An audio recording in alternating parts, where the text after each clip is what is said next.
Nancy Cordes is in Cincinnati following the campaign and joins us now. Nancy, the FBI could release their notes from the investigation into Clinton's email servers today and the report as well. What's the campaign's game plan for when that does actually happen? Well, I think they'll have to wait and see what exactly the FBI releases, because we've been told that the agency will release parts of interviews that they conducted with various people in Clinton's orbit, including possibly Clinton herself. We know that we'll get some other notes, but we don't know exactly what we will see, and that makes it difficult for the Clinton campaign to prepare for how to respond to some of this information. Is there any feeling there that this may finally put things to rest once more documents are out, or is this just more of the same?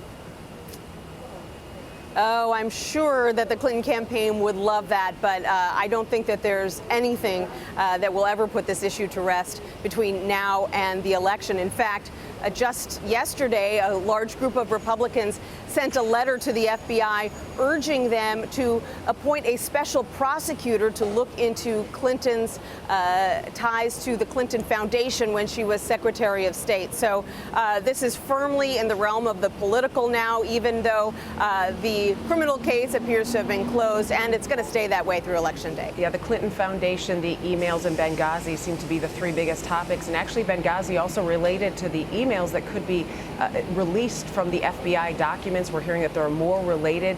Any sense of which emails those may be, if they're ones that we've already seen or if these are new? These appear to be emails that we haven't seen before. And you'll recall that last week we heard about 15,000 emails and documents that the FBI said that it had recovered from Clinton's server that were work-related, that it was going to hand over to the State Department. And a federal judge is ordering the State Department to release those documents as quickly as possible to the public, especially those 30 emails that have to do with Benghazi, because that's what started all this in the first place. That's how we discovered that Clinton had exclusively used a private email server as Secretary of State, because the Benghazi committee in the House of Representatives asked for all of her records on Benghazi and was told that the State Department didn't have any of her emails. And so those are the emails that have been prioritized. The State Department says it's going to take them until about the end of September to go through those 30 emails, to redact sensitive information. So it's going to be a couple of weeks before we find out whether these emails were central to Clinton's conversations about Benghazi and Libya, or whether these are, simply duplicates to or similar to things that we've seen already. Nancy, Donald Trump is visiting Mexico's president today, and we know that Clinton has also gotten an invitation to go there. Is she considering a visit in the near future as well?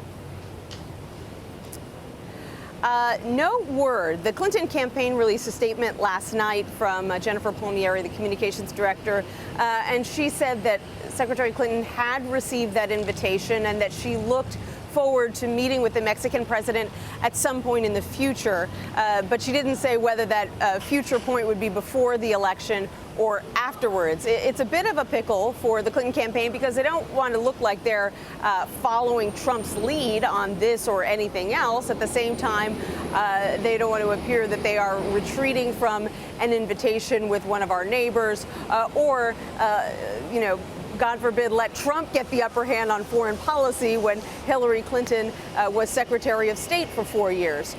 But beyond that, what they're arguing is that whether Trump goes to meet with the Mexican president or not, what really matters are his policies when it comes to immigration. And they say the fact that he wants to create a deportation force to remove illegal immigrants, the fact that he wants to build a wall and make Mexico pay for it, something that is expensive and unrealistic.